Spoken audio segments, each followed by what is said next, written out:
Hey guys, tonight we're stepping into a place that smells like dust ink and maybe a bit of rosemary tucked into the corner of a drawer. We're settling in behind oak desks beneath yellow lamplight and watching as the slow, nearly invisible ballet of 19th century librarianship unfolds. You hear the soft shuffle of card catalog drawers sliding open, the whisper of paper against skin, and somewhere faintly the crisp snap of a peppermint lozenge cracked in half by a clerk who's been awake too long. We're going to spend this evening inside the walls of old libraries places, so still you can hear the pages exhale, and uncover one of the strangest survival tricks librarians ever devised: scented catalogs to stay alert through the long, sleepy shifts. Now I should warn you, there are no sword fights in tonight's episode. No plagues, no parliaments, no particularly explosive betrayals. You probably won't survive this, not because it's dangerous, but because it's so delightfully boring that your eyelids are already beginning to feel a little heavy, aren't they? So before you get comfortable, take a moment to like the video and subscribe, but only if you genuinely enjoy what I do here. Let me know your local time and where you're tuning in from, especially if you're listening in a library, or a lavender-scented closet, or maybe under a blanket that smells faintly like old books and dryer sheets. Now, dim the lights, maybe turn on a fan for that soft background hum, and let's ease into tonight's journey together. You trudge in just after dawn, shoulders still stiff from last night's shelf inventory, the echo of index drawers clicking shut behind your dreams.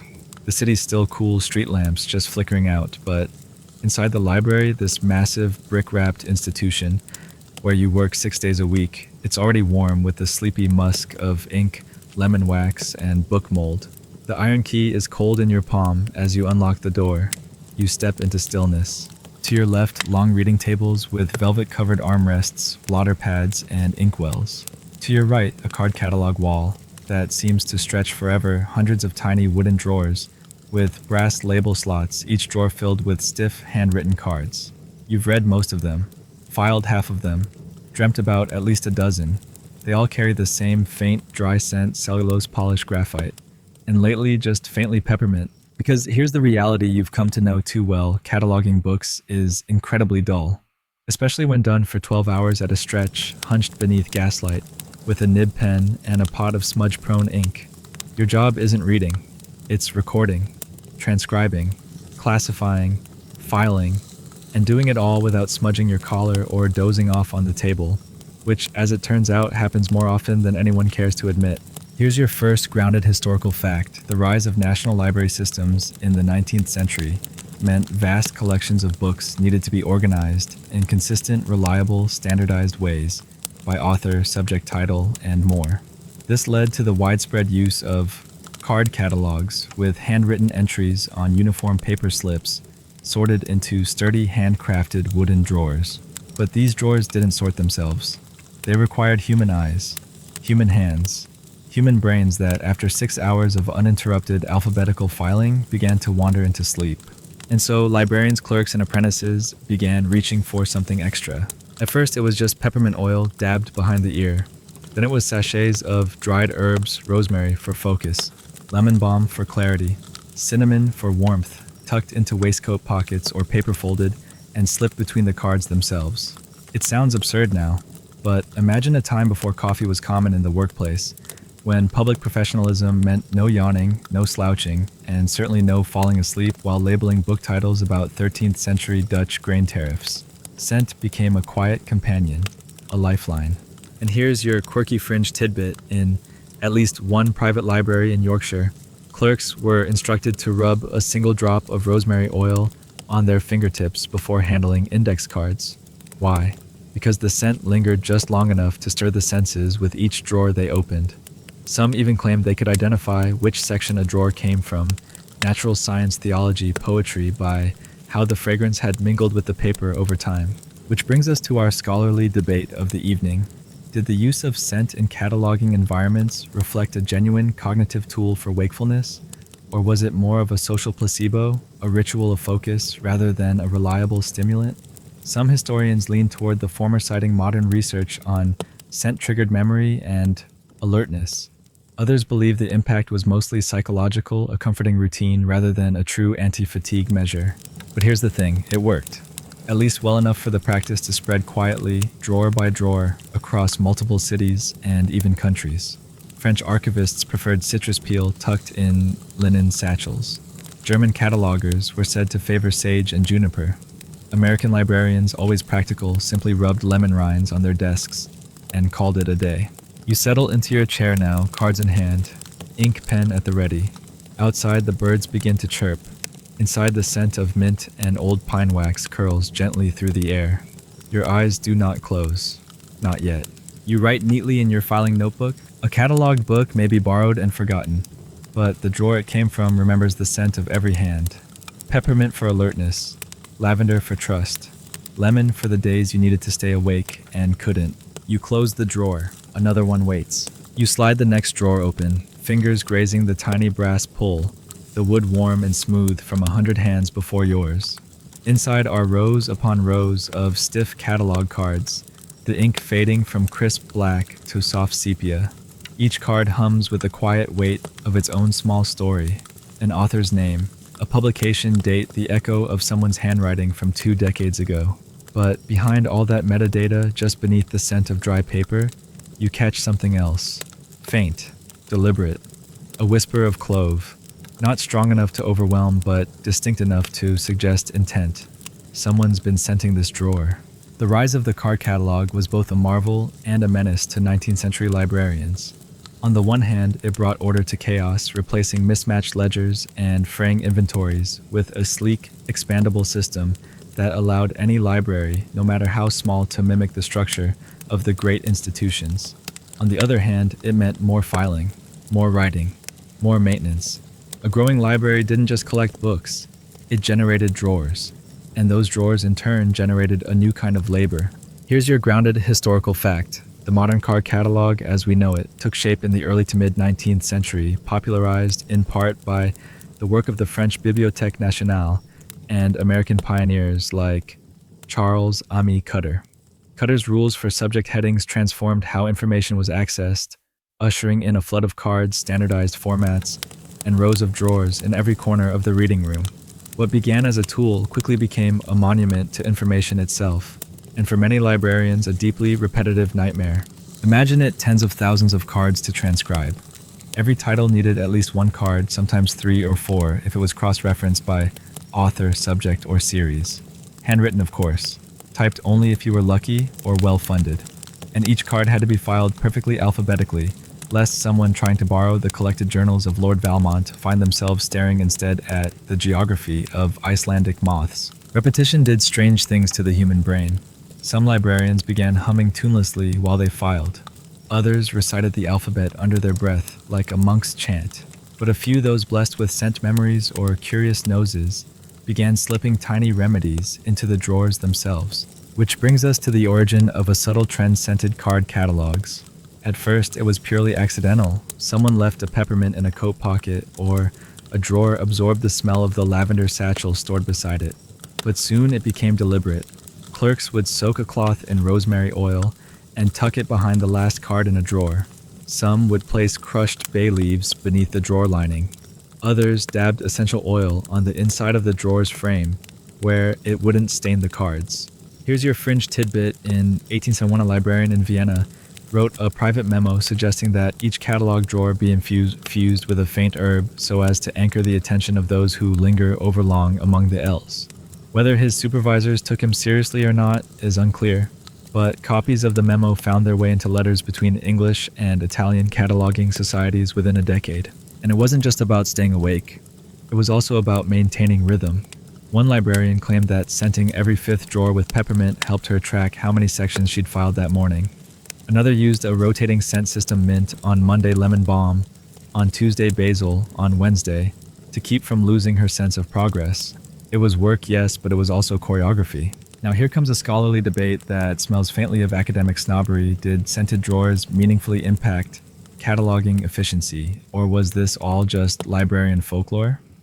Gone fragrant, some historians argue that scent played a measurable role in improving concentration and reducing monotony-induced fatigue. Others remained skeptical, noting that no official policies recorded the practice, meaning it might have been a series of quiet rebellions passed down through whispered advice rather than institutional instruction. But then again, perhaps that's what makes it beautiful. The card catalog was a tool of order, but the sense that was personal. One librarian might choose orange peel to brighten a gray day. Another might line her entire poetry section in drawers scented faintly with rosewood. These weren't rules. They were choices, tiny rebellions, invisible ink written in air. You flip through the cards, now pausing at a crisp note written in steady script. The etiquette of tea in the late empire. It smells like bergamot. Of course it does. You glance around the quiet library and write, every drawer is a breath, a chapter without a cover, filed in order but laced with memory. Some carry peppermint sharp and bracing. Some carry lavender tired but proud. And some smell only of dust and waiting for hands that remember why they were made. The sun's higher now. You move to the next drawer, and the scent of rosemary greets you like an old friend. You reach for the next drawer and it sticks a little. The wood swollen ever so slightly with time or weather, or the accumulated size of 100 overworked clerks. You tug, gently hear the soft scrape of brass against frame, and finally it slides open, releasing a puff of warm, papery air, tinged oddly with lemon. Not the artificial citrus of cleaning fluid, but something more delicate, like someone once pressed a bit of rind between their fingers and let it linger in the grain. You inhale quietly, and the drawer stares back at you, with its usual army of cards no different than the last, and yet for some reason they feel heavier this time. Or maybe you just need tea, but not yet. There are still hundreds of titles to check, and your pencil has only just begun to wear down. You take a breath, let your fingers settle into rhythm, and you begin again. This is what no one tells you about the golden age of libraries. It wasn't glorious. It was glacial. Yes, there were vaults of knowledge echoing chambers of public enlightenment and a noble sense of civic duty. But for the librarians, for the clerks who made it run, it was hours upon hours of repetitive work. And the deeper into the 19th century it went, the worse it became. Printing expanded. Book donations grew. Governments started subsidizing education. Suddenly, every town wanted a library, and every library needed a system. And that system was you, or someone like you bent over cards cross-referencing Dewey Decimals and Latin subtitles with barely enough daylight to remember what season it was. Here's your grounded historical fact. By the 1870s, many city libraries in Europe and North America had amassed collections in the tens of thousands, with larger institutions approaching and eventually exceeding 1 million volumes. That meant millions of cards. And for every card someone had to read, transcribe, and categorize the corresponding book by hand. The expansion of public access to knowledge didn't arrive with cheers and trumpets. It arrived with sore wrists, squinting eyes, and catalogers dozing off mid-filing. Sleep was the great enemy of progress. This is where things got creative. Scent, as we've begun to see, became a quiet weapon against the creeping fog of fatigue. But it wasn't always subtle. By the time libraries were filing their 100,000th card, some administrators gave in to a kind of low-key desperation. Peppermint oil became standard. Dried orange peels were stored in the staff room. One archivist in Massachusetts even claimed to sprinkle a wakefulness blend of lemon balm and pine dust inside his drawers every Monday to keep from nodding off before lunch. But here's your fringe tidbit. In 1884, the Royal Library in Stockholm quietly commissioned a set of card drawers lined with strips of lightly scented cedar to invigorate the senses of overlong assistants. The internal memo, translated much later, includes this gem: let the nose find strength where the eye finds only repetition. And yet, did it really work? That's the debate still whispered in dusty reading rooms. Did the scenting of catalog drawers actually prevent fatigue? Or did it merely offer the illusion of alertness long enough to survive a shift? Some scholars suggest that even if the effect was mostly placebo, it was no less valuable. The scent gave the task meaning, ritual flavor. Others argue it was a symptom of larger overwork issues, scent used to mask the underlying drudgery of a system stretched too thin. But for the clerks, the debate was academic. What mattered was getting through the next drawer, staying upright, keeping the pen on the line and the eyes open until the bell rang for tea. You rub your temples, fingers faintly sticky from the lemony residue left behind on the drawer handle. You make a mental note to add it to your own scent blend next week. Lemon, a touch of mint, maybe rosemary. Something sharp enough to pierce the fog, but not so strong it distracts. You've been experimenting like many before you. Quiet little potions folded into the hum of a job no one sees. You look at the next card in the stack, Treatises on the Nature of Heat, 1793 to 1812. You file it half smiling because the irony of heat as a subject feels almost too poetic. Your own fingers are cold. You write, "This is the work that no one applauds. Not the lending, the logging, the rows of drawers that hum with ink and skin oil." Each card filed is a note in a silent song, a chorus of names and dates and hands. If a drawer smells faintly of lemon, it is only because someone was trying not to fall asleep. The sun outside creeps higher. The next drawer is waiting. You lean back for a moment, just far enough to let the tension out of your spine, and stare at the ceiling above your desk, the same pale plaster arches you've looked at 1,000 times. They're clean, but not spotless. A spider is making a very slow journey from one wooden beam to another, completely indifferent to your battle with alphabetical order and ink blotches. You envy her just a little. She works alone. She builds with purpose. You, meanwhile, are fighting the creeping tide of sleep, one lemon-scented drawer at a time. And even lemon isn't working today. You fumble in your satchel and pull out a folded envelope inside a pinch of crushed mint leaves wrapped in wax paper. You open it, inhale, and the sharp green scent slices through the fog in your mind like a fresh breeze through a hot attic. There it is, the librarian's secret artillery. Not caffeine, not sugar, scent. This wasn't always the case, of course. For most of the early century, scent in libraries was purely incidental, left over from visitors from the Polish on the floorboards, from dried flowers stuffed into the sleeves of long coats. But sometime around the 1860s, a few particularly weary catalogers began experimenting with scent as a deliberate stimulant.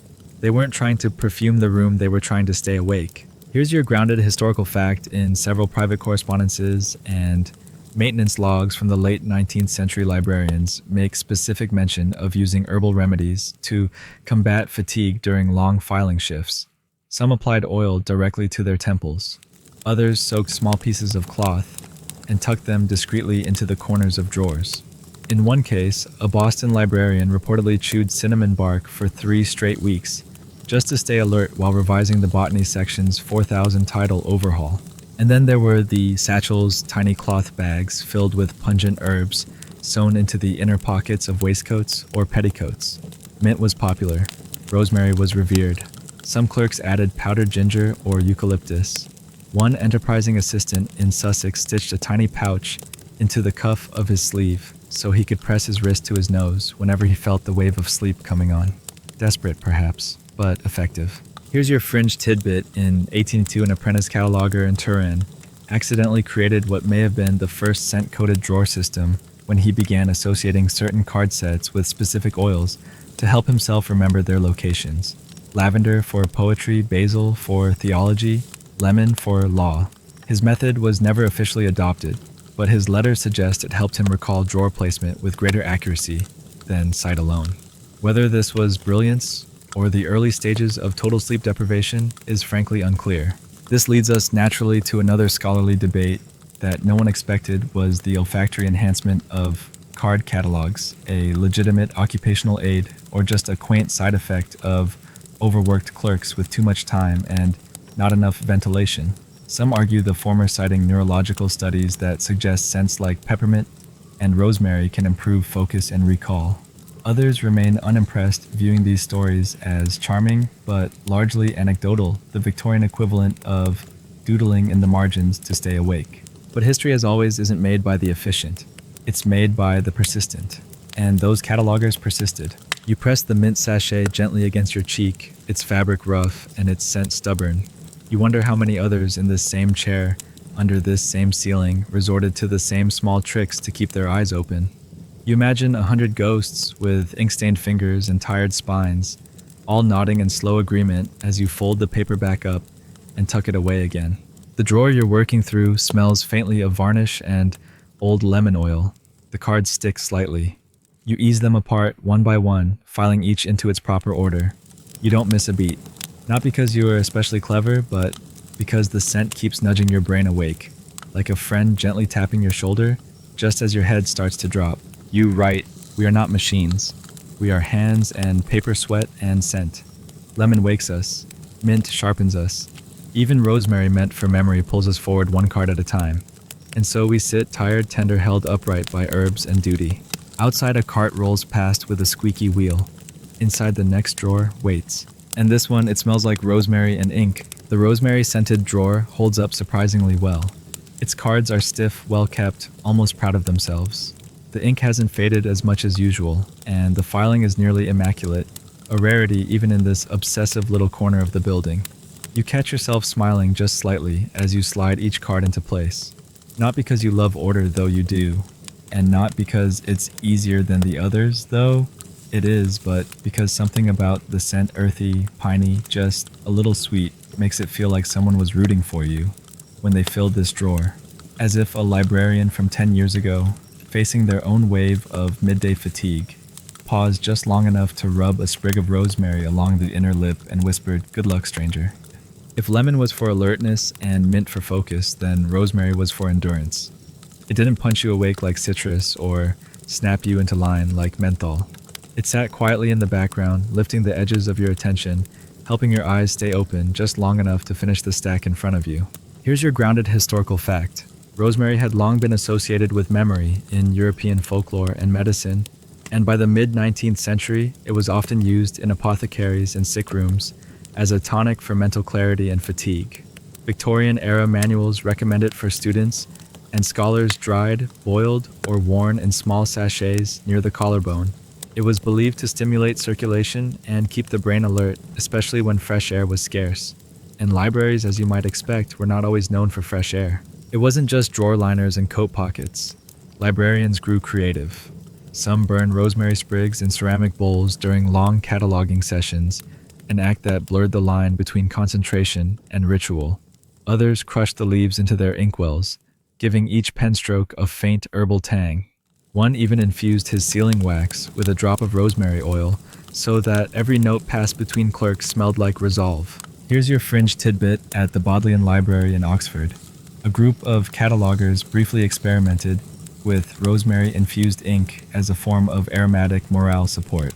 The scent, it was argued, helped mark the passage of time in a job otherwise indistinguishable from hour to hour. Their notebooks kept in the archives still carry a faint ghost of the scent over 100 years later. And of course, there's the scholarly debate we always seem to circle back to. Was this reliance on scent a genuine cognitive tool, or was it more of a personal totem, a way for overburdened librarians to claim a bit of control over their environment? The answer, as always, might be both. Rosemary didn't file cards for you, but it gave you something to breathe, something to hold on to, a reminder that even in the most repetitive work, something alive still lingered. You glance around the catalog room, the quiet so thick it feels padded. No one else is filing right now, just you, a single body in a sea of drawers. And yet somehow you don't feel alone. The scent is with you. The rhythm of your own motion to pull, file, slide, breathe. The drawer slides home with a faint click. You reach for the next. It's always the same, the work is slow, and no one thanks you. Readers find the books. Scholars write their theses. Children fall asleep on history texts. But the card catalog is the spine, and it's held up by people like you, tired, scented, persistent. You write, rosemary for remembrance, they say. But we remember for others. We remember where the books are, where the records sleep. We remember so that others may simply turn a card and find what they need. If rosemary keeps us from forgetting ourselves in the meantime, so much the better. The next drawer creaks slightly as it opens. Someone spilled wax in this one years ago. It smells faintly of rosemary and regret. You bend over the wax-streaked drawer and feel a soft crackle beneath your fingertips. The old varnish splintering, just a little dried wax, still clinging to the base where someone probably long before you let a sealing stick drip mid-annotation. It happens. People get distracted. Someone's tea boils over, or a junior clerk sneezes too hard and drops the ink pot. A moment of chaos in a room devoted entirely to order. You brush the surface clean, mostly out of habit, and realize something odd. This drawer smells of clove. Not the sweet, spicy clove of a mulled wine or a winter market. This is a sharper scent, medicinal, almost clinging to the edges of the wood like a whisper left too long in the dark. It's not unpleasant, just surprising. You pull out a card at random. Mathematical Principles of Natural Philosophy, Newton, 1729. Very serious, very unscented. But the wood it rests in hums with something far older than math. You file it anyway. Here's your grounded historical fact. As the scented card catalog trend, matured librarians began incorporating smell into more than just drawers and sleeves. The tools of the trade pencils, ink pots, sealing wax, even the catalog cards themselves became candidates for aromatic experimentation. Clove oil was a favorite for its intensity and longevity. Just a few drops on a cloth tucked into a drawer lining could keep its fragrance for weeks. And unlike citrus or mint clove, carried a certain gravitas. It didn't just wake you up, it made you feel awake. Some catalogers started rubbing a single drop on the shaft of their pencils. Not so much that it transferred to the paper, just enough that every motion of the hand released the scent like a metronome for the nose. Others infused the glue they used for card repairs with a trace of clove or bay leaf, claiming it kept their thoughts from drifting. It's possible that's nonsense, but you're not here to judge the science. You're here to stay awake. And right now, the clove is helping.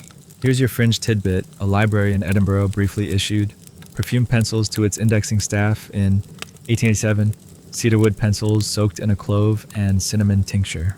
They were part novelty, part experiment, and though records suggest they were not universally appreciated, at least one archivist credited them with helping her avoid the dreaded drawer nap during the cataloging of 3,000 shipping logs. And so we arrive at a delightful scholarly debate. You might not have expected were these scented tools genuinely effective for improving librarian productivity, or were they merely the Victorian version of stress balls and desk plants?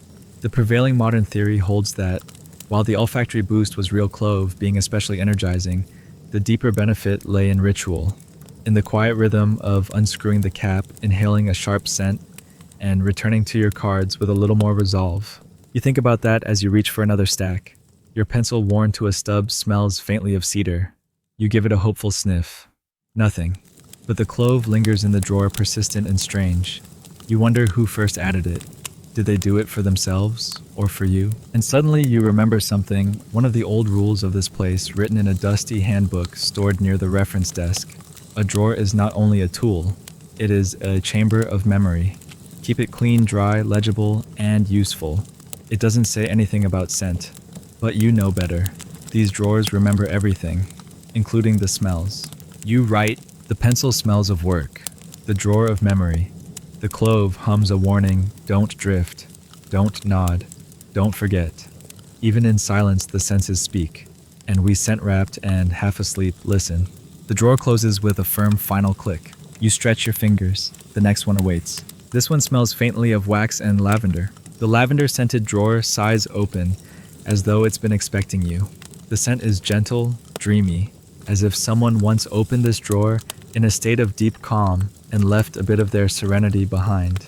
It's not overpowering like the lemon or prickly like the clove. It wafts, it lingers, it softens, and strangely it makes you more alert, not less. The scent wraps around the edges of your attention like a shawl, tucking you in, but not putting you to sleep. Lavender, the unlikely librarian's ally. You shuffle the cards, history mostly, military campaigns, dusty maps, letters between minor barons and their unpaid scribes. Not thrilling but not dull either, just quiet. You pause at one card whose corner has been nibbled by what must have been a very ambitious silverfish. You set it aside gently. Someone else will repair it. That's not your job. Yours is to file, to sort, to breathe. Here's your grounded historical fact. Lavender was used extensively in Victorian and Edwardian Britain for its calming properties, not just in perfumes and linen closets, but in institutions like schools, hospitals, and, yes, libraries. While not as sharp or bracing as other oils, it was often used to maintain a sense of calm and quietude in shared spaces. Some catalogers swore by dabbing it on their handkerchiefs or mixing it with beeswax to rub into the wood of their desk drawers. But lavender's role in libraries wasn't just about wakefulness, it was about mood management. When tempers frayed, when eyes blurred, when nerves were rubbed raw by the tedium of cataloging the 9th identical tract on wheat rotation in pre-revolutionary France, lavender brought the temperature down. Some library supervisors even recommended it unofficially as part of their good atmosphere policies. In one curious case from Kent, a head cataloger wrote in her log that Mr. Fellows has been twice as agreeable since placing lavender in his drawer. I recommend we try similar measures with the geography team. Here's your fringe tidbit. A small group of catalogers in New Haven were known for using lavender-scented blotting paper in their indexing rooms, claiming the scent improved not only their mood, but also reduced ink smudging from nervous fingers. Whether it worked or not, the practice spread quietly with stationers, eventually offering lavender-pressed paper to a handful of academic clients by the turn of the century. Now we must pause for the inevitable debate: was lavender in library drawers a true functional tool or simply a coping mechanism dressed up as sophistication? Some scholars suggest it was a performative flourish, one that reflected Victorian ideas of feminine refinement and civility, especially in mixed-gender workplaces. Others argue that whether it was practical or psychological, it worked, and that's enough. The catalog got filed, and nobody wept quietly into their sleeve. That's a win. You lean into the scent now, letting it curl up your nose and settle behind your eyes. The drawer is nearly finished. The rhythm feels smoother with this scent. The cards slip neatly into place like thoughts lining up after a walk. You don't feel rushed. You feel strangely grateful. Not for the lavender, but for the thoughtfulness of it. For the idea that someone once looked at this weary, repetitive, invisible labor and decided it deserved a little beauty. A bit of care, even if it was only ever noticed by the person who opened the drawer next. You write, lavender does not shout. It does not jolt you awake or slap your senses. It whispers, you are still here. You are still doing the work. And it is enough. Let the drawer hold your tiredness and return to you calm. The cards are straight. The wax is cool. The scent steady. You close the drawer gently. The next one smells like ink and peppermint. The peppermint drawer greets you like a splash of cold water to the face, not unpleasant but definitely not interested in letting you doze. It bites a little in that bright, tingly way that peppermint always does. You'd half expect it to come with a slap on the back and a brisk, let's get to it then. Your fingers jolt to attention. Your breath sharpens. You sit a little straighter. This isn't a dreamy drawer. This is a drawer that means business. The cards inside are mostly science texts, mechanics, metallurgy, astronomy. Crisp handwriting, few smudges. Whoever last handled these was either very meticulous or very caffeinated. And given the era, it's probably the former. You settle in, aligning the stack in your hand, and beginning the long, familiar shuffle. But the peppermint keeps humming at the edge of your senses. You're not sure if it's from the drawer lining or something rubbed into the wood, but it lingers in the air like a menthol ghost with a deadline. Here's your grounded historical fact. Peppermint was one of the most widely used stimulating herbs in 19th century European and American workspaces. While lavender soothed and rosemary steadied, peppermint was a favorite of clerks and scholars who needed to feel awake, not just conscious, but alive, crackling, unwilling to blink too long. It was placed in handkerchiefs, chewed in leaf form, steeped in small cups of hot water, and yes, tucked into the corners of card catalog drawers. For librarians, especially those working late or during long winter mornings when the reading rooms were as cold as stone crypts, peppermint offered just enough alertness to make it through, without the jittery distraction of snuff or the scandalous indulgence of coffee. It was the respectable stimulant, the Protestant pick-me-up. Here's your fringe tidbit. In 1809, the staff of a municipal library in Chicago filed a collective request for peppermint parcels, little cloth sachets filled with dried peppermint to be kept at their stations during the late cataloging shift. The request was granted, and later that year, the head librarian noted in her annual report that errors have been reduced and spirits modestly lifted among those on peppermint detail. And that leads us, as always, to another scholarly wrinkle. Was peppermint used primarily as a sensory stimulant, or did it become a kind of social contract, a symbol of diligent, disciplined labor in a profession that prized quiet productivity above all else? Some suggest it was both. Peppermint cleared the mind, yes, but it also sent a message: I am trying. I am here. I will not nod off in the theology drawer again. You pause for a moment to appreciate the peculiar culture this drawer evokes. The quiet defiance of a peppermint-laced workplace, where exhaustion was inevitable but naps were shameful. Where a drawer that smelled like toothpaste might have been the difference between misfiling Aristotle under O and keeping your job another year. It was serious, but also strangely kind. And that's what strikes you now. Not the sharpness of the scent, but the care that went into it. Someone perhaps decades ago opened this same drawer, felt their eyes grow heavy, and thought, no, not yet. They reached into a pocket, pulled out a sachet, tucked it into the corner. Not for glory, just for the next tired hand. You file another card, on the tension of steam and its applications. The peppermint hits your nose as you slide it into place. You smile faintly. Appropriate. You write. Peppermint says, stay with it. One more card. One more hour. You don't need to run, just don't stop. The drawer opens like a breath held too long and returns to you sharp, bracing ready. You sit back. The drawer is done. The next one smells faintly of paper, and was that nutmeg? You pull open the nutmeg-scented drawer, and instantly the air changes. Not in a jarring way. This isn't the peppermint's stern tap on the shoulder, but with something subtler. Warm, almost cozy. The scent is faint, but unmistakable woody sweet with just the lightest hint of spice. It curls up the back of your nose and settles somewhere near the edge of memory, reminding you absurdly of warm biscuits, old notebooks, and rainy afternoons when everything smelled faintly of damp wool and ink. The cards here are less formal. Travel literature, memoirs, a few translated volumes of curious antiquities from lands the cataloger probably never visited. Their handwriting varies, slanted straight looping in places where they lost patience. You wonder as always what kind of person worked on this drawer, what their rhythm was, what snacks they hid in the desk, whether they also paused sometimes just to breathe in the faintest traces of scent clinging to the cards, and wonder if anyone would notice.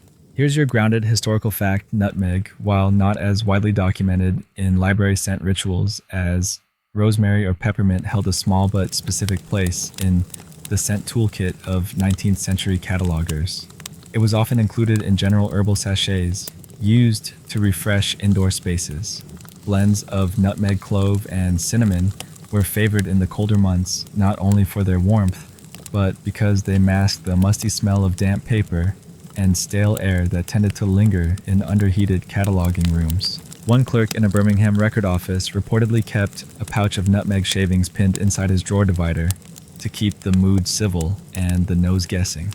There's no proof it made him any faster at filing, but his section of the drawer always had fewer complaints from the reading staff. Here's your fringe tidbit. A curious letter from an apprentice in Prague describes her supervisor as the nutmeg man because he not only scented his drawers, but dabbed the oil on the corners of his spectacles, creating a faint aromatic halo around his face. He claimed it made difficult titles easier to read, and while the apprentice never quite believed him, she admitted in her letter that his drawer smelled like comfort, and I missed it when he left.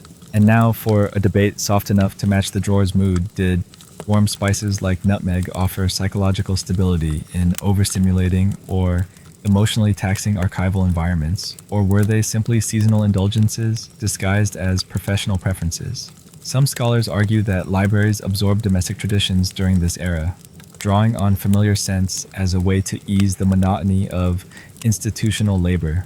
Others view it more practically. Nutmeg masked the scent of mildew and made people a bit less cranky in the dead of winter. You file slowly now, each card moving like a breath. There's something soothing about this particular drawer. No urgency, no jolt, just the kind of quiet rhythm that lets your thoughts wander without losing their thread. Nutmeg doesn't demand attention, it invites it. You wonder if someone filled this drawer during December, if they did it while snow fell outside the windows, if they wore fingerless gloves and kept a clove-studded orange on the shelf beside them. The drawer's scent fades as you near the back. Less spice, now more paper. More the smell of work done long ago, waiting quietly to be read again. You write. Nutmeg is not urgent. It does not sharpen. It grounds. It warms. It says the work is long but gentle. Let the drawer be a place of quiet comfort. Let the cards smell faintly of memory. Let the mind walk slower but not stop. The drawer closes. Your fingers tingle faintly with dust and spice. The next one smells faintly floral. Could it be chamomile? You pull the chamomile drawer open, and immediately everything seems to exhale. The tension in your jaw loosens. Your shoulders drop a little. It's as though the drawer itself has been steeped in calm, the faint floral scent rising like steam from a long-forgotten teacup. Chamomile. Soft, familiar, almost undetectable at first, and then suddenly you can't imagine the air without it. It doesn't wake you exactly. It eases you into awareness like slipping into a warm bath instead of being splashed with cold water. The cards inside are soft to the touch, their corners slightly rounded, as though they've been filed and refiled a dozen times. Mostly poetry. some biographies of obscure 17th century composers, a few random volumes on home weaving techniques filed here for reasons that must have made sense to someone at the time. You smile faintly. This drawer hums with a different kind of energy, not sleepy, but peaceful, like someone meant for it to feel this way. Here's your grounded historical fact. Chamomile was used across Victorian households, not just for its calming effects in tea, but also in wardrobes drawers and letters pressed into sachets or distilled into simple oils. It was believed to prevent nervousness, soothe irritability, and, relevant to our sleepy librarians here, ease the burden of repetitive work. While not as prominent in the records of professional cataloging scent strategies as rosemary or mint, it made quiet appearances, especially in personal notes between clerks. One small archive in Norwich preserved a letter between two catalogers, one of whom wrote, "I keep chamomile," in the HI drawer. When the letters blur, it reminds me to be kind to the books and to myself. That drawer surprisingly still smells faintly floral more than a century later. Here's your fringe tidbit in at least one instance. A librarian kept chamomile petals under the velvet lining of his catalog desk's writing tray, not for alertness, but to prevent what he described as sour moods and snapping at apprentices. Whether it helped or not is lost to time, but the sentiment remains oddly relatable.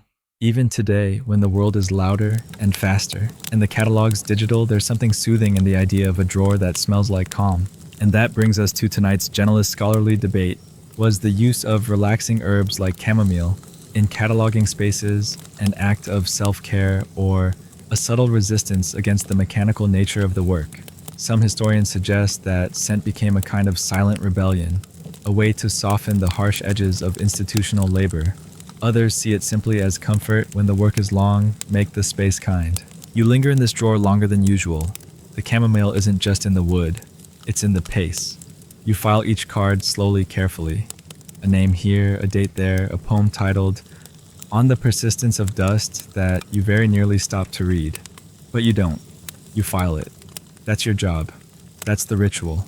And you wonder if the person who scented this drawer hoped someone like you would find it. That maybe they knew the job was exhausting and that something soft and floral might be just enough to help someone someday continue. You write, chamomile doesn't chase sleep away. It keeps the sleep from winning too quickly. A drawer can be a battlefield, or it can be a garden. Let this one be a place to breathe. Let the cards smell of patience. Let the hours pass gently. The drawer closes with a sigh. You pause, stretch your hands. The next one is unlabeled. It smells faintly of citrus and dust. The unlabeled drawer doesn't glide open. It resists just a little as though it's been forgotten longer than the others. The wood creaks faintly as it gives way, revealing cards that look ever so slightly yellower than their neighbors. The ink has faded to a brownish gray, and the edges are feathered from years of being thumbed and refiled, maybe even spilled on. It smells of dust, yes, but underneath the paper and time, you catch something else. Citrus, dried and brittle, the way orange peel smells when it's been stored too long in a warm pantry. It's not bright or juicy. It's sharper, drier, almost a memory of freshness rather than the real thing. Still, it's enough to wake something in you. You sit up straighter. There's work to do. The cards in this drawer are a hodgepodge miscellanea overflow misfit subjects that didn't fit neatly elsewhere. There's a treatise on the development of early windmills, a binder's log from a provincial printer, a volume of sermon critiques annotated in green ink by someone with very strong opinions. This is where forgotten things end up, or maybe where they're stashed until someone has the patience to sort them properly. And that someone, of course, is now you. Here's your grounded historical fact. Citrus oils, particularly from lemon and orange, were popular additions to scent blends in 19th century libraries, not only for their pleasant brightness, but for their supposed ability to cut through mental fog. They were also used to reduce the musty odor of old paper and mildew. In cataloging rooms, it wasn't uncommon to find bits of dried orange peel tucked into corners of drawers, or lemon oil rubbed into cloth rags used for polishing the wooden cabinets. It wasn't institutional policy, it was personal practice. There's something quietly optimistic about citrus. Perhaps it was chosen because it signaled cleanliness, or because it reminded librarians of sunshine and summer when they were stuck indoors in the dark of February. Or maybe it was the simple, sharp scent itself, bracing enough to keep eyes from drifting shut. especially when the drawers themselves held the sleepy weight of things nobody cared about anymore. Here's your fringe tidbit in one curious case from 1881. A group of catalogers in a Philadelphia library introduced a citrus system to help differentiate frequently handled drawers, marking them with small felt pads soaked in lemon oil to refresh the space and signal drawers that needed regular inspection. It worked for a while until one of the apprentices developed a skin sensitivity to the oil, and the entire scheme was shelved in favor of less reactive options like dried bay leaves. And so we return to our ongoing internal discussion: were these aromatic strategies effective, or simply ways for underpaid, overworked catalogers to make the job more livable? Once again, both may be true. You can imagine the appeal of opening a drawer that smelled clean, that reminded you the day was not endless, that offered a hint of orange in a room filled with soot and sighs. A small defiance against the drab. You file each card carefully, though this drawer makes you work harder. Some of the cards are out of order. One is missing half a corner. Another is labeled C, also possibly misfiled. You wonder how many people have meant to come back to this one and never did. Still, the scent lingers. A trace of lemon and wood. Someone tried. Someone once cared enough to make even this neglected drawer smell like something worth staying awake for. You write, citrus doesn't comfort, it nudges. It says, wake up, keep going. Don't lose the thread. Even forgotten drawers deserve to be seen. Even discarded cards deserve to be sorted. And if they must sit in silence, let them at least smell of light. You close the drawer, feeling like you've rescued something. The next one is marked Philosophy AC. It smells of beeswax and ink. The Philosophy AC drawer opens like it's been greased with intention smooth, balanced, heavier than most. The scent that wafts out is rich and grounded beeswax and ink. The earthy perfume of deep thought and older truths. It's less a scent and more a setting. You could almost hear a quill scratching in the corner of your mind just from the smell alone. It's not there to energize or soothe. It's there to steady. This is not a drawer that allows nonsense. This is a drawer that expects you to pay attention. The cards are neat. Neater than neat, immaculate. Someone took time with this drawer. Black ink, tiny looping cursive. No crossouts, no margin notes. The subjects march in careful lines. Aesthetics, General Aristotle. Ethics, Augustine. Confessions, Cynicism, Origins, and Legacy. You file each card with deliberate care, trying not to smudge the order like placing bricks in an invisible cathedral. There's a weight to this drawer, not just physical but intellectual. It's less about books, more about ideas, and the scent somehow amplifies that. Here's your grounded historical fact. Beeswax was a common material used in the care of card catalog drawers and library furniture throughout the 19th century. It was used to polish wooden cabinetry, lubricate drawer tracks, and seal small cracks in the wood. The result was not just functional, but aromatic beeswax, left behind a deep, honeyed scent that clung to the drawers, especially when mixed with the ever-present smell of ink and paper. In philosophical collections, which often occupied older and more traditionally crafted catalog rooms, this combination became almost signature. Ink, of course, was everywhere, but different inks had different smells. Iron gall ink, favored in the 1800s, carried a faintly metallic, almost vinegary tang. Mixed with the scent of wax and paper, it produced what some catalogers jokingly referred to as intellectual musk. Oddly, some swore it helped them concentrate.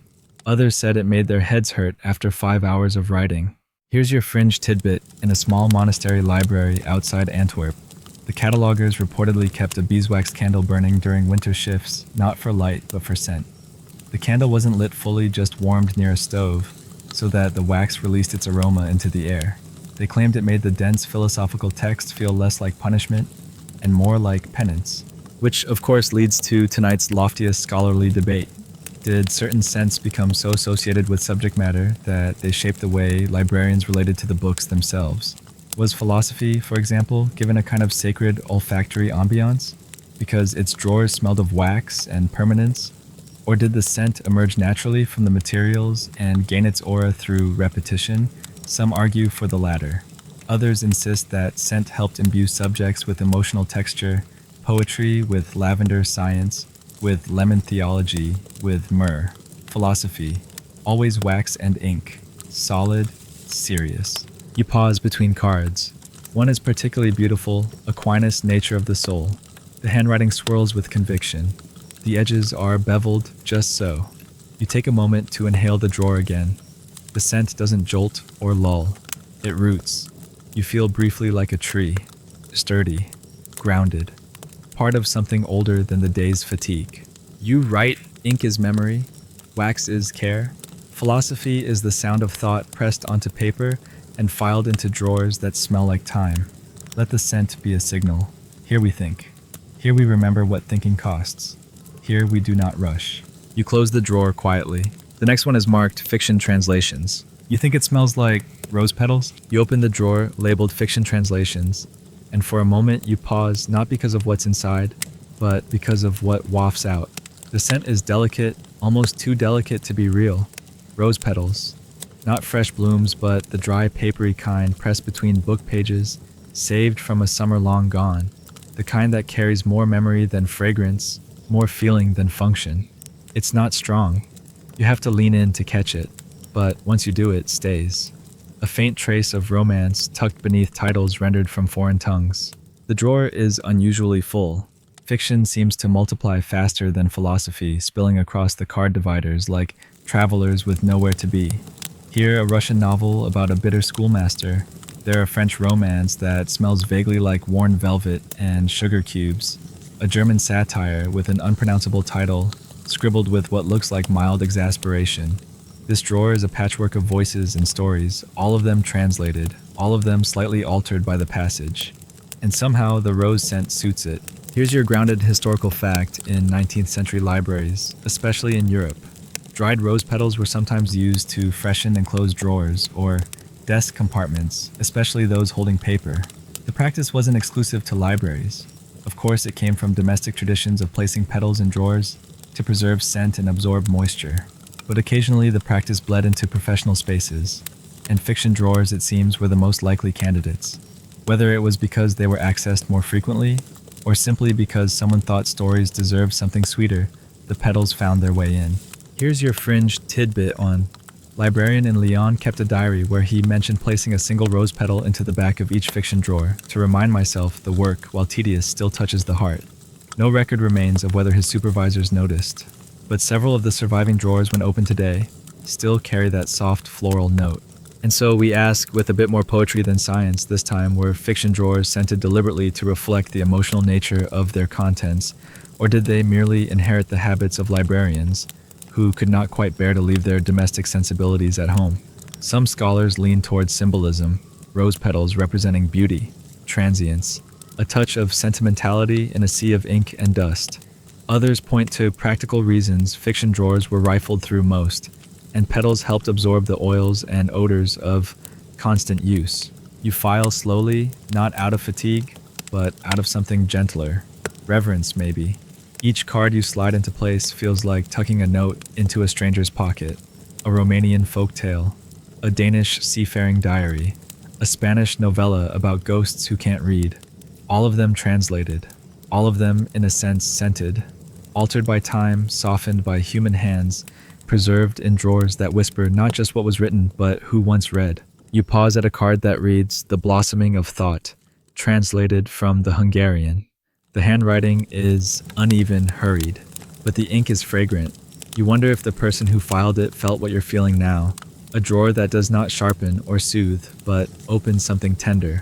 You write, "The scent of roses says not everything must be efficient. Some drawers are for the soul. Let the petals dry. Let the stories travel. Let the scent remind us that the work, however repetitive, is still about people." You close the drawer. The next one, oddly, is labeled Zoological Ephemera.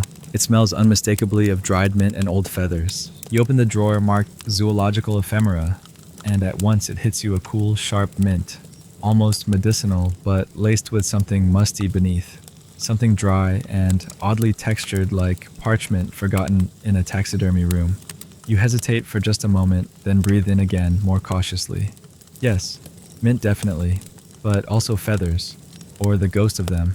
The dry, dusty scent of animal skins pressed flat under glass, of nests dismantled for notes, of bird calls turned into scribbles on yellowing cards. The air is colder here, or maybe that's just your imagination. The drawer is an odd one, less structured, more chaotic. Cards are interspersed with slim paper tags, magazine clippings, tiny sketches, and in one case, a pressed beetle wing laminated between two scraps of wax paper. This is the catch-all drawer, the one no one really wants to sort but no one dares throw away. Field notes, mislabeled diagrams, pamphlets on the migration patterns of pigeons from 1864. You find a card half written in Latin. Another says simply, "Specimen missing." No known explanation. You keep going. Of course you do. That's the job.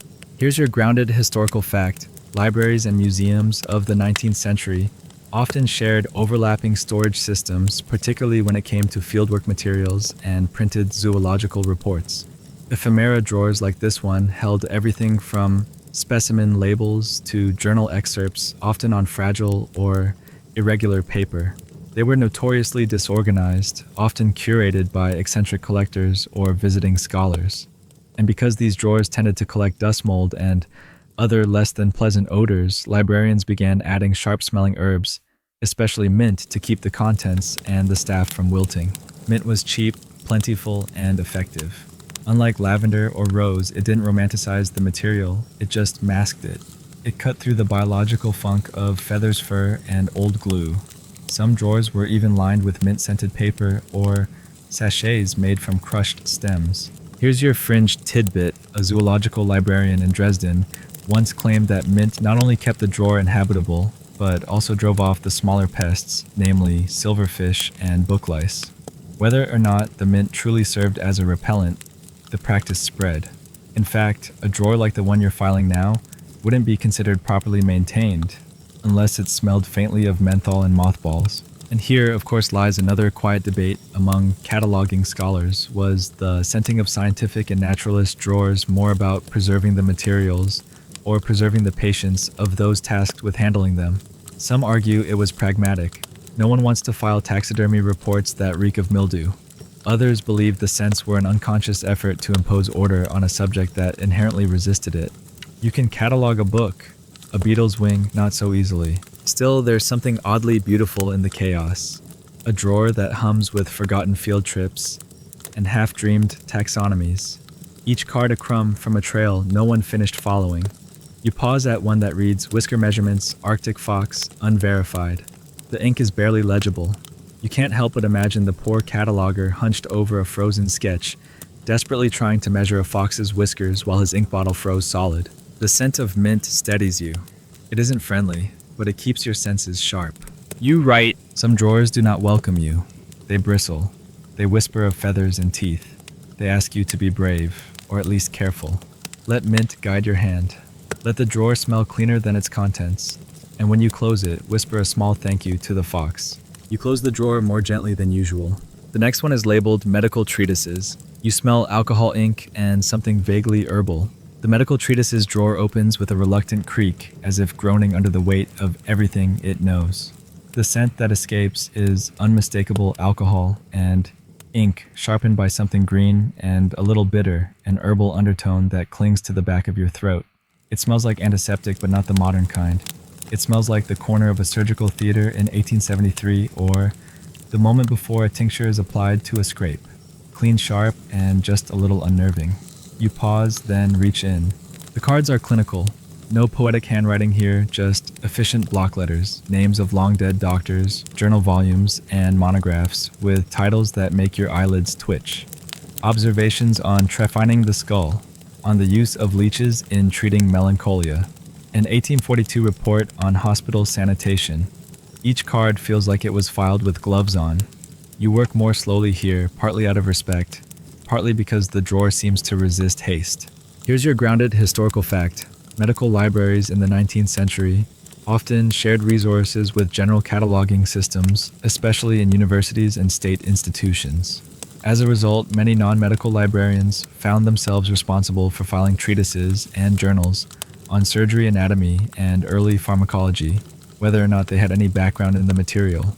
These drawers were known for their distinctive scent, thanks to the materials involved: ink, alcohol-based preservatives, and the herbal concoctions that clung to paper lifted from hospital archives.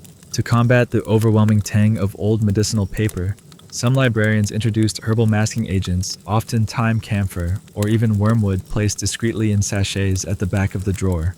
These weren't meant to soothe or awaken. They were meant to survive. You didn't want to fall asleep while filing limb amputations before ether.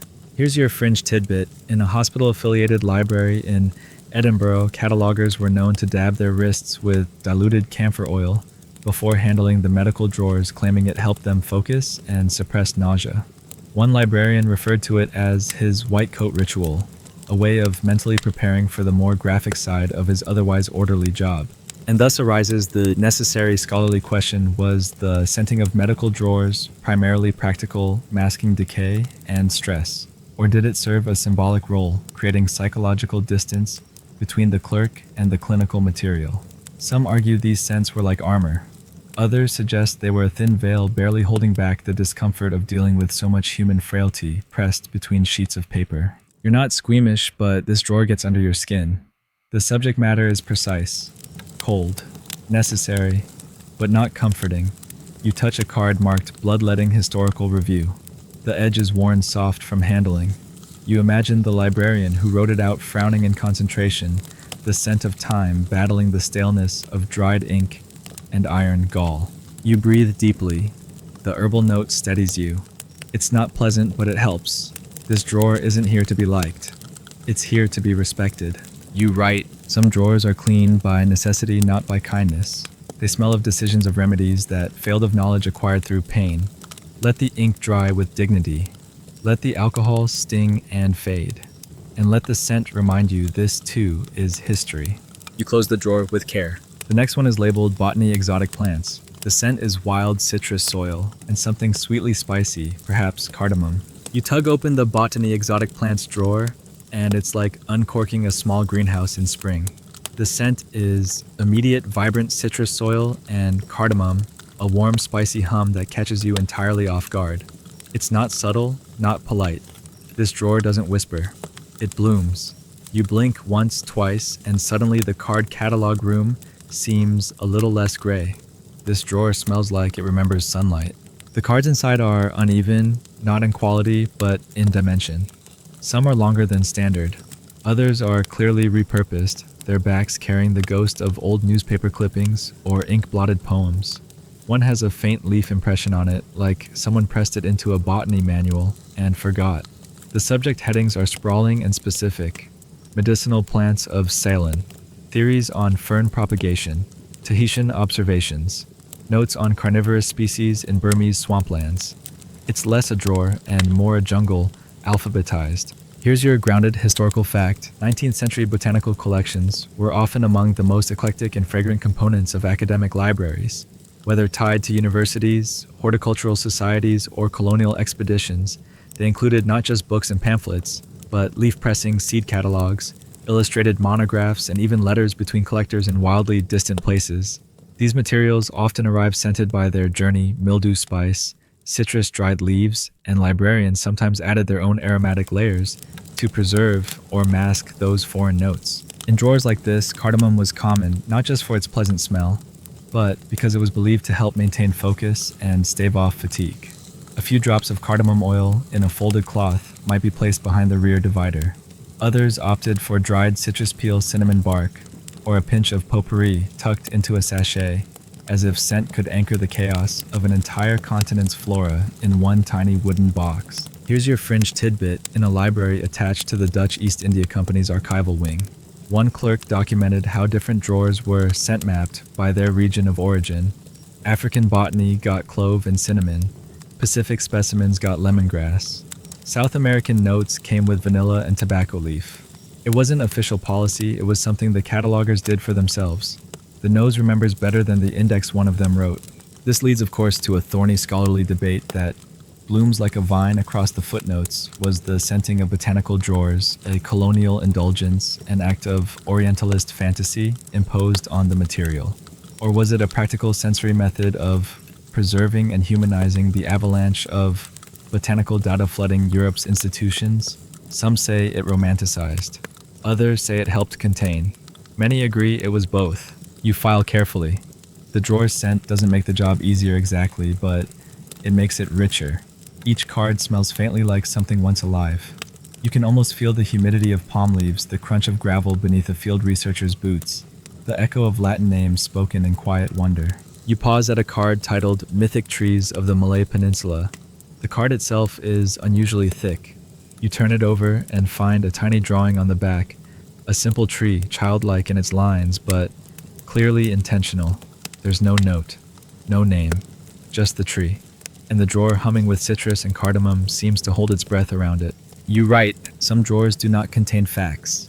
They contain echoes of leaves pressed flat, but never quite dead.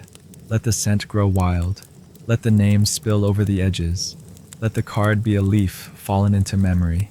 You close the drawer, fingertips warm from the oil. The next one is titled Children's Literature Moral Tales. It smells like vanilla chalk and an unmistakable hint of old peppermint candy. The Children's Literature Moral Tales drawer is surprisingly light. It doesn't resist or groan. It opens like a sigh, or maybe a giggle, held back behind a hand. And the scent, oh the scent, vanilla chalk, and something oddly nostalgic like the dusty crumble of an old peppermint candy left too long in a tin. It's not strong. It's soft, like the memory of sweets in a Sunday coat pocket, or the scent of a schoolroom long since quieted. The drawer smells like childhood should have smelled if childhood had better lighting and a filing system. Inside the cards are neat, precise, but with a certain flair. Some are written in large looping letters as though transcribed by someone mimicking the handwriting of a favorite school teacher.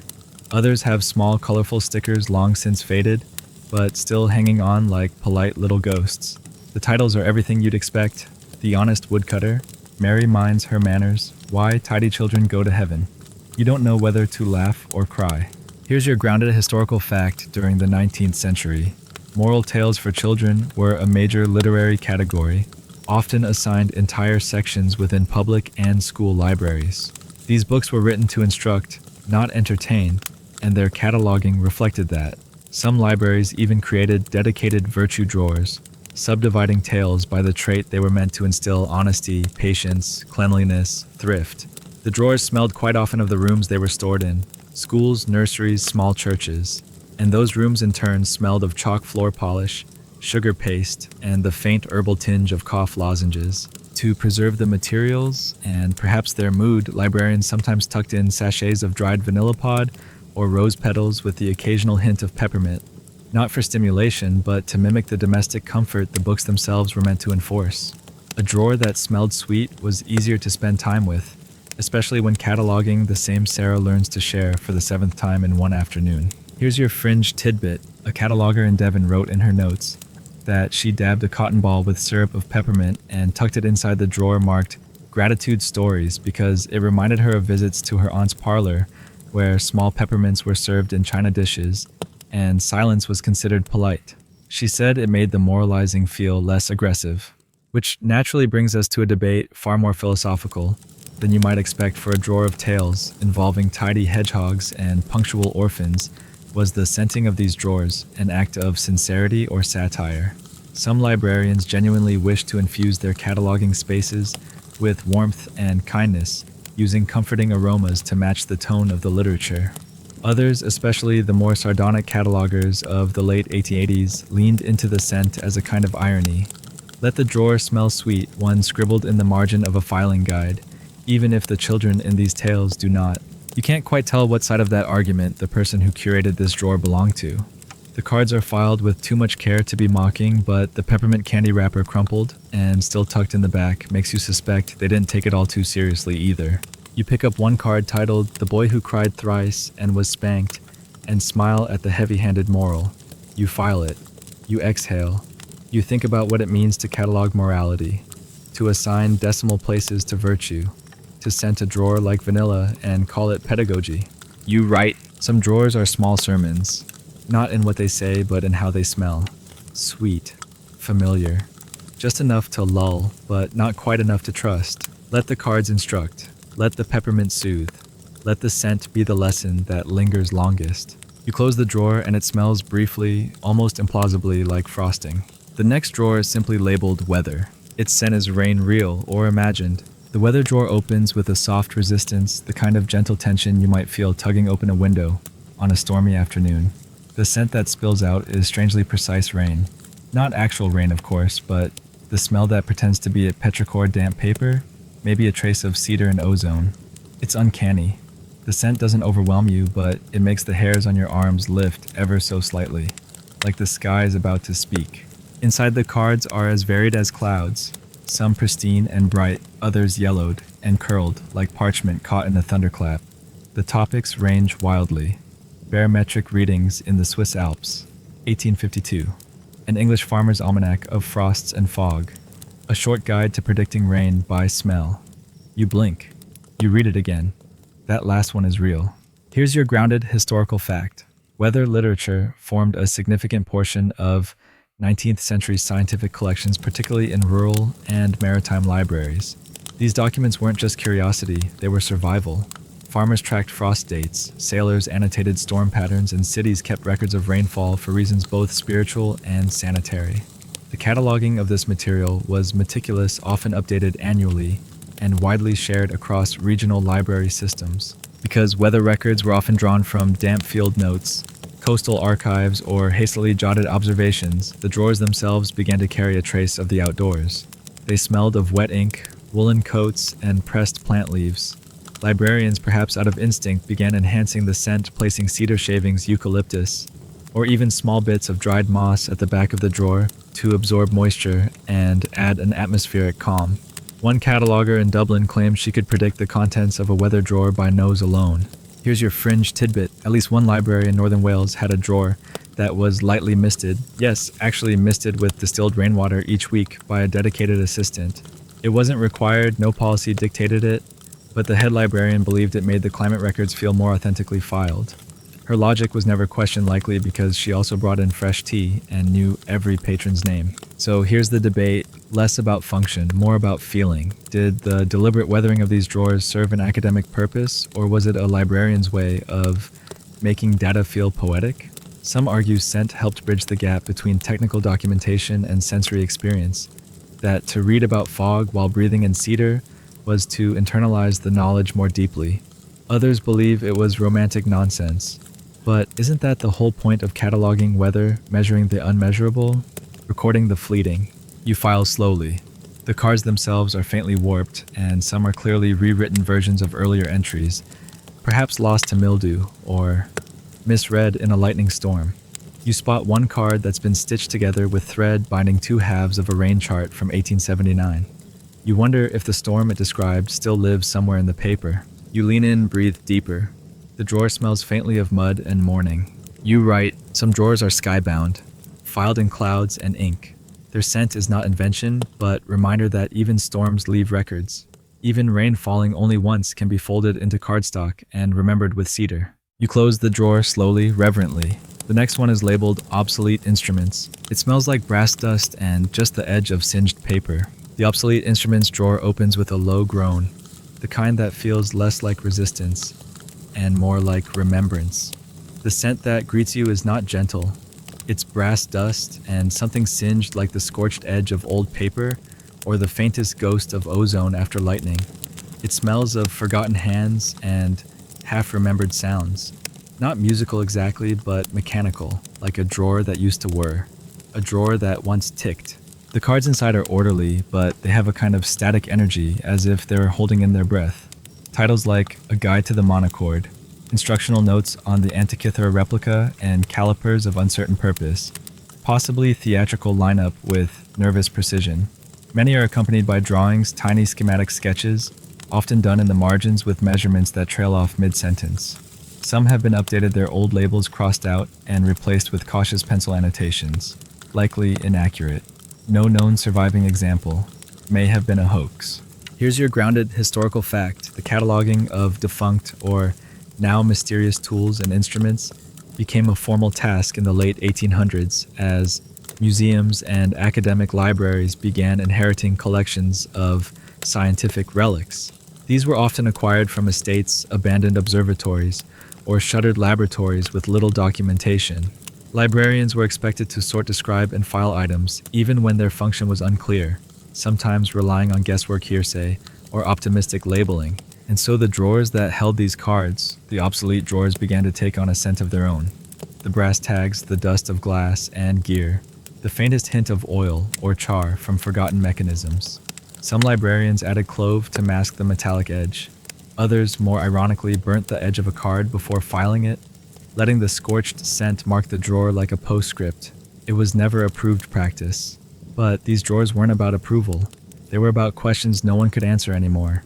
Here's your fringe tidbit. A curious cataloger in Budapest once constructed a set of sensory index cards for his drawer of unclassified instruments, each card slightly textured or scented to match the material it described. One smelled of copper, another of ash. The intent was to provoke curiosity, but most found the experience disorienting and oddly thrilling. Only a few of those cards survive, and they're stored now in plastic envelopes, their scents long faded. Which brings us to an appropriately odd debate. Did the scenting or atmospheric coating of these drawers serve any true academic purpose, or was it the librarians' quiet rebellion against the chaos of half-truths and forgotten tools? Some believe these drawers became little shrines, places where catalogers expressed a kind of grief for what had been lost the way one might leave flowers at a ruin. Others say they were just having fun. When you don't know what a spherometer with reverse dial does, sometimes the best you can do is make it smell like something important. You flip through the cards slowly. The scent of brass grows stronger toward the back, and your fingers come away faintly metallic. You find a card labeled Unnamed Instrument emits humming function unknown. You grin. You imagine it humming still behind some door in the sub-basement, waiting for someone to forget to unplug it. You write. Some drawers do not explain. They speculate. They hint. They hum with the memory of function. Let them smell of rust and spark. Let them whisper their questions. Let the cataloger admit we are not always filing answers. The drawer closes with a soft thud. The next one reads Folklore and Superstition. You smell cloves, candle wax, and something not entirely explainable. You pause for just a second before opening the drawer labeled Folklore and Superstition. Not because you're afraid exactly, but because the label carries a kind of gravity.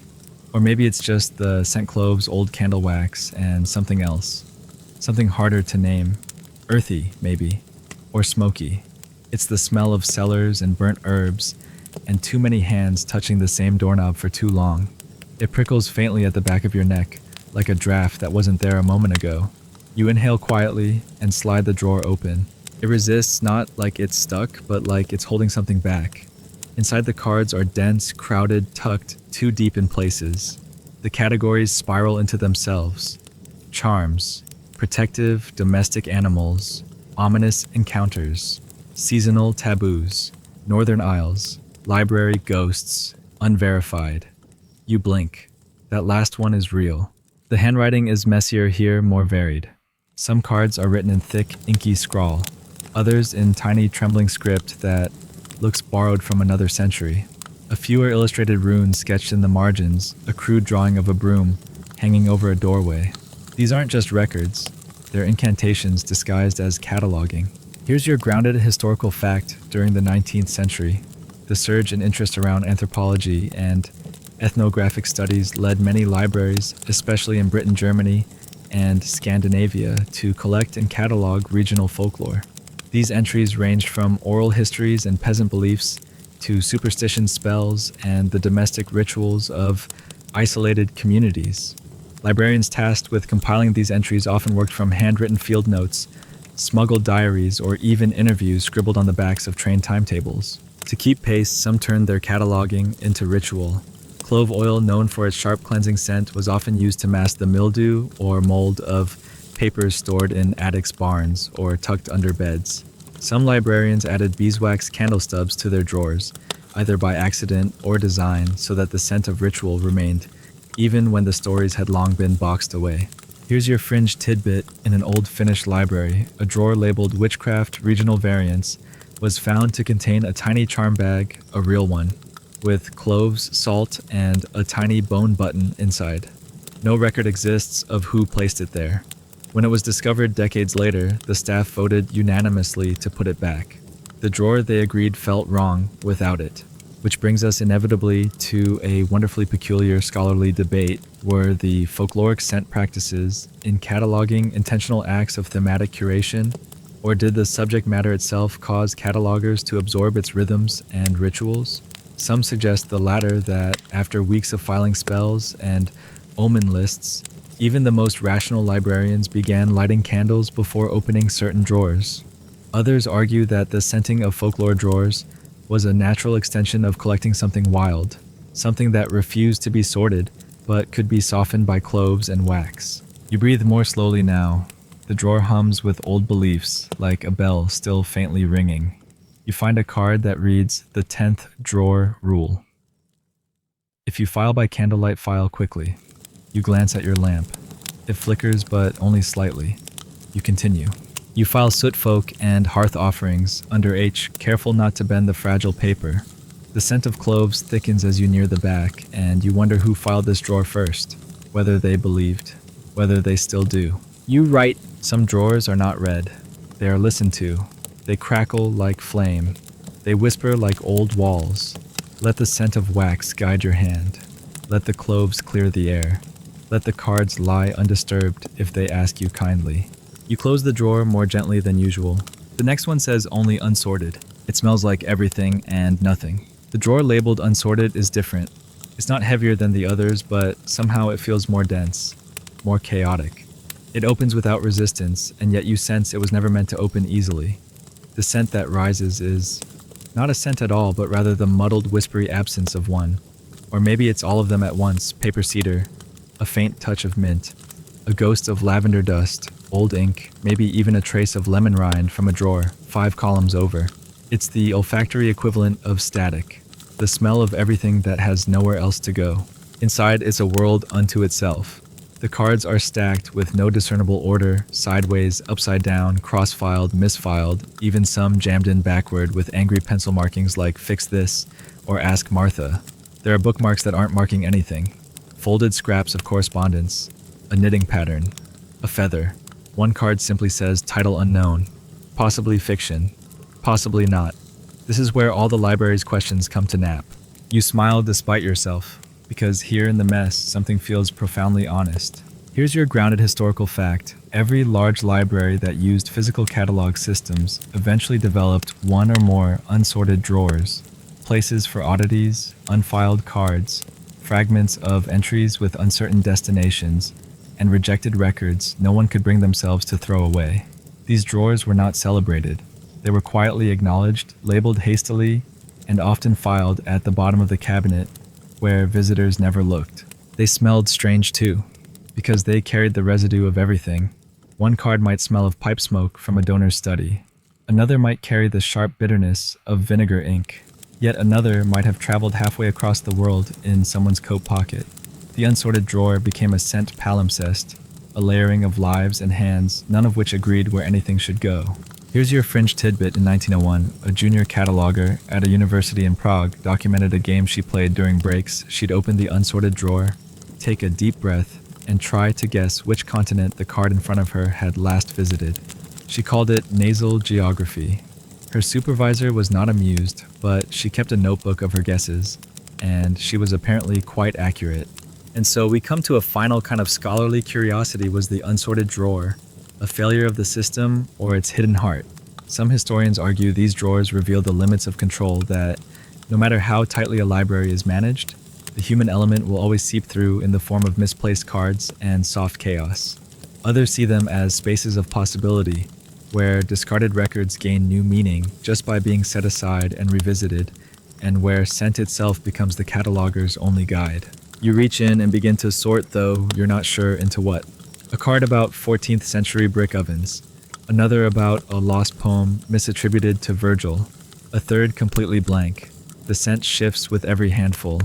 Lavender here, iron ink there, a trace of orange peel, a memory of something floral like a dream you forgot to write down. You don't fix anything. Not today. That's not what this drawer wants. You simply bear witness. You write. Some drawers do not wish to be sorted. They breathe too many names, too many hands. Let them remain a little wild. Let them smell like mistakes and questions. Let the cards nest, scatter, speak in fragments. This too is a kind of memory. You close the drawer. It feels heavier now that you know what it carries. The next is marked calendars and timekeeping. It smells like dry parchment, faded ink, and just a touch of cinnamon. The calendars and timekeeping drawer opens with the careful slowness of something that knows exactly how long it has been waiting. It doesn't creak, it exhales. The scent that escapes is oddly specific dry, parchment faded ink, and a curious edge of cinnamon. The parchment smell is expected, but it's the scent of age of sunlit windows and paper that has forgotten what color it used to be. The ink is barely there, a ghost of script long dried. But the cinnamon? That's surprising. It adds warmth to the otherwise austere drawer, like someone wanted time to smell just a little sweeter. The cards here are precise, bordered, ruled, neatly penned, almost reverent. You run your fingers across rows of entries that mark hours, days, systems, Babylonian lunar divisions, Julian adjustments, 45 BCE, saints' feast days as agricultural calendar. Everything in its place. Even the handwriting seems to have slowed its pace as though respecting the very subject it describes. This is not a drawer for rushing. Here's your grounded historical fact. Libraries in the 19th century often kept dedicated drawers for calendrical systems, not just modern dates and holidays, but historical, regional, and even mythological reckonings of time. These drawers served historians, theologians, astronomers, and bureaucrats alike. To understand a letter's date, a king's reign, a celestial event, or a rural tradition, you needed to know how time was being measured and by whom. The materials used to compile these entries were often older than the libraries themselves. Parchment scraps, waxed manuscript copies, transcripts from calendars no longer in use. These cards absorbed the scent of their sources. Dust, beeswax, old binding glue, and some catalogers added their own aromatic touch. Cinnamon, it turns out, was a favorite. Not because it helped with alertness, but because it was familiar grounding. The spice had long associations with religious timekeeping burned in incense, during rituals used in ceremonial food, even mixed into ink in medieval scriptoria. Time and cinnamon, it seems, had always traveled together. Here's your fringe tidbit. A Jesuit cataloger in Antwerp reportedly added a single cinnamon stick to each of his timekeeping drawers, believing it to ward off the disorientation of deep chronological study. His notes also mentioned that the scent made even the darkest epochs smell of comfort. His tradition in quiet form spread to at least 5 other institutions. So here we find ourselves at a particularly reflective, scholarly debate. Was the scenting of timekeeping drawers an attempt to domesticate the abstract to make chronology feel more tangible, more human? Or was it simply the comforting habit of people who spent too long studying calendars no longer observed? Some argue it was a sensory anchor in a sea of shifting dates. Others say it was nostalgia folded like a bookmark between centuries. You file with unusual care here. Each card you place feels like placing a stone in a path, one that spans dynasties, religions, revolutions. You find one titled Days That Vanished, the 11 Lost to the Gregorian Reform. It smells fainter than the rest. You imagine those days unmoored in time, lingering here in card form. The cinnamon grows slightly sharper as you near the back of the drawer, like someone tucked a fresh stick in long after the others had faded. It makes you feel oddly grateful that someone took the time to scent time itself. You write, time forgets nothing. But we do. And so we file it. By moons, by saints, by sun-dried charts. Let the drawer smell of cinnamon and centuries. Let the ink curl slowly into dust. Let us hold time softly, card by card, breath by breath. The drawer closes like the end of a year. The next one is simply marked silence. It smells of linen-closed books and candle smoke long extinguished. You open the drawer marked silence, and appropriately, it makes no sound. No scrape, no sigh, just a soft shift of wood over wood, as if the drawer has learned its name. The scent that drifts out is unlike any you've encountered tonight. Linen-closed books and the faintest trace of extinguished candle smoke. The linen is clean, but not new. It smells like folded handkerchiefs stored in an attic drawer, soft, forgotten, beloved. The closed books are obvious earthy and dry, but it's the candle smoke that lingers, that curls quietly into the air, like the ghost of light. This is the scent of what remains when everything else has finished. Inside the drawer is nearly empty. A few dozen cards at most. Some blank, some half-filled, some filed under headings that make no sense unless you already know the story. Unspoken titles. Volumes with no index. Read only in morning. One says, see nothing, and someone has drawn a neat little box around it in pencil. This drawer does not exist for efficiency. It exists for what cannot be filed elsewhere. Here's your grounded historical fact in certain monastic and memorial libraries of the 18th and 19th centuries, silence was not only a rule, but a subject, a category under which books, records, and entries that dealt with death meditation, erasure, or lost languages were stored. These collections were often marked discreetly accessible only to scholars or caretakers who had earned the right to ask. Some entries were simply blank placeholders for volumes destroyed in war or fire. Others were eulogies in catalog form. The scenting of such drawers was rare but deliberate. Linen was tucked into corners, often scraps from old vestments or cloth covers from sacred books. The candle smoke scent came naturally from drawers near altars, or lamps, or from votive candles burned during ritual readings. Silence was not just absence, it had a texture, and the catalogers knew it. Here's your fringe tidbit. In a Benedictine archive in southern France, a drawer labeled Silences was kept locked and its contents were changed with the seasons. Each card inside held a date, a name, and the word removed. No explanation, no title, just absence filed with ceremony. The scent was said to be linen lavender and beeswax from a snuffed candle. And so arises the quietest of scholarly debates: was the preservation of silence in cataloging a preservation of loss, or an acknowledgement that some knowledge lives best in hush? Some argue these drawers were a librarian's form of mourning, a way to honor what couldn't be retrieved.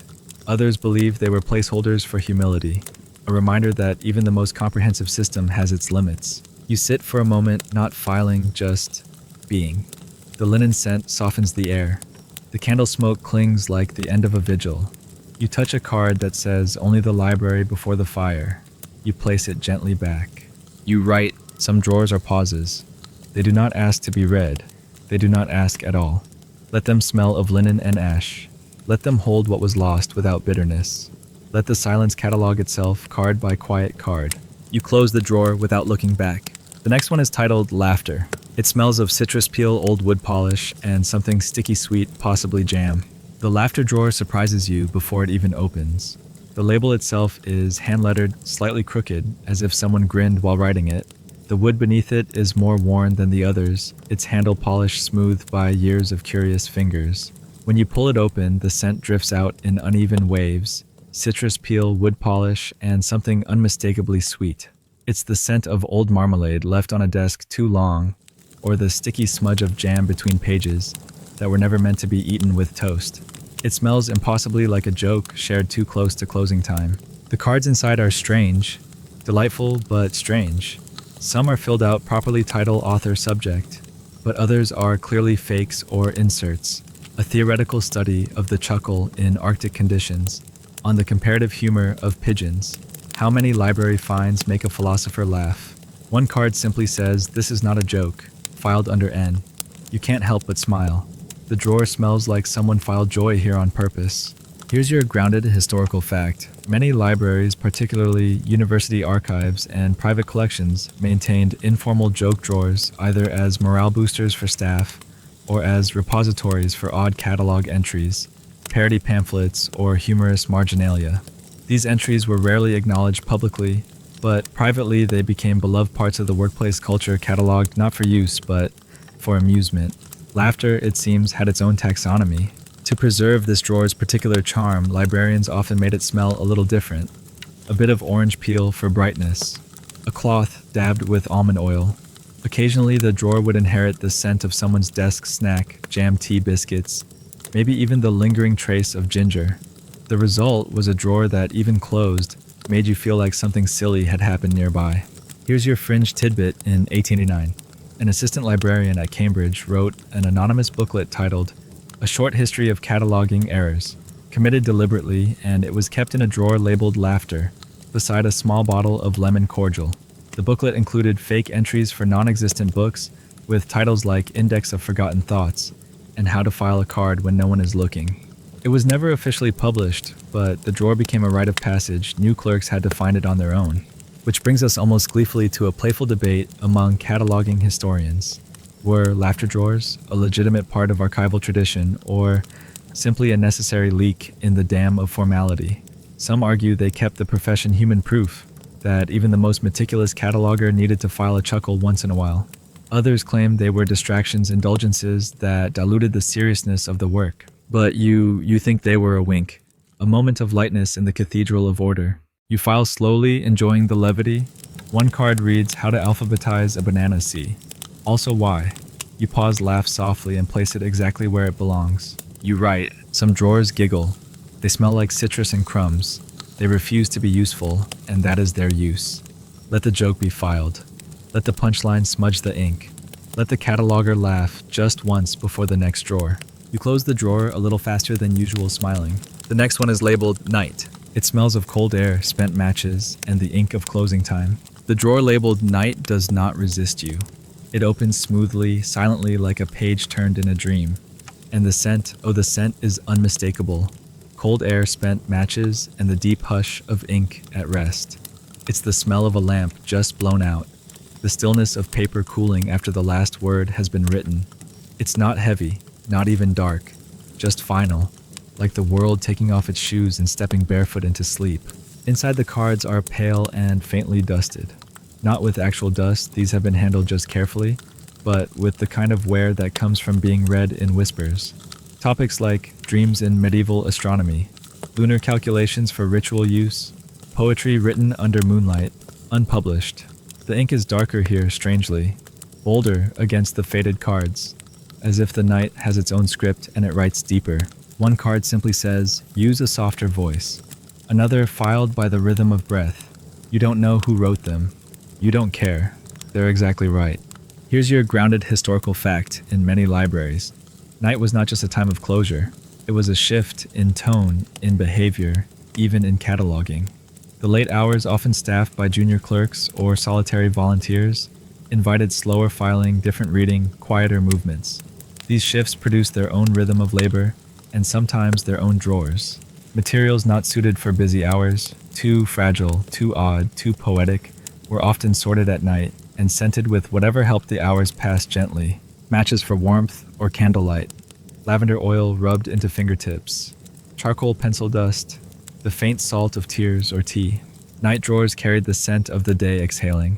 Here's your fringe tidbit. A librarian at a London observatory claimed that during winter, the night drawer in their celestial archive smelled like graphite and peppermint because it was all they had to stay awake while copying star names. She filed them slowly, as if placing constellations in their drawer-sized sky. So we reached the last debate. Not a question, but a reflection. Was the night drawer a true archival category or a gentle fiction invented by those too tired to care about filing properly after dark? Perhaps both. Perhaps every drawer touched at night becomes by default a night drawer, softened by fatigue, slowed by silence, scented with whatever made the stillness feel safe. You file the last card on the texture of moonlight in fiction. You let your fingers rest on the wood for a moment longer than necessary. You do not speak. The drawer, like a sigh, closes itself. You write. Night does not ask for precision. It asks for stillness. Let the drawer hold stars and ink. Let the scent be hush and closing. Let the cards curl into sleep, filing themselves finally into dream. You sit back. The library is quiet now. Only the wind nudges the window pane, and you, paper-fingered, ink-scented, slightly smiling, are done. And now the drawers are closed. The scents have faded, or maybe they've simply settled, tucked back into wood grain and memory where they belong. The catalogues have gone still, their cards filed not just by title or subject, but by the quiet rhythm of your breath, the way your fingertips pressed each edge, as if tucking it in for sleep. You sit back in the hush that comes after motion, that kind of deep library hush, the one that feels layered, like the silence of paper resting on paper. Around you, the room is dim. The last lamp flickers once, then steadies. You might not remember the last card you filed. That's all right. The cards do. They always do. The air smells faintly of everything we've visited, lemon and lavender, cloves and smoke, a trace of cinnamon, a whisper of wax. They linger not as distractions, but as companions, ghosts of clerks and scribes, who stayed late, who filed slowly, who breathed in the same scent and let it keep them company through the lonely hours. You are not alone. Outside, night deepens. The windows darken into mirrors. Somewhere in the building, a clock ticks soft, regular, like someone quietly flipping pages in the next room. No urgency now, no drawer left to open, just time stretching, folding, softening around you. You lie back, or maybe you imagine lying back because your body feels light now, quieter. The scent of silence returns linen and ink and the soft extinguish of a candle that was never truly lit. You drift. The catalog sleeps beside you, humming its quiet alphabet. Rest now, archivist. The work is done. The library is closed, and the drawer labeled Dreams is still waiting.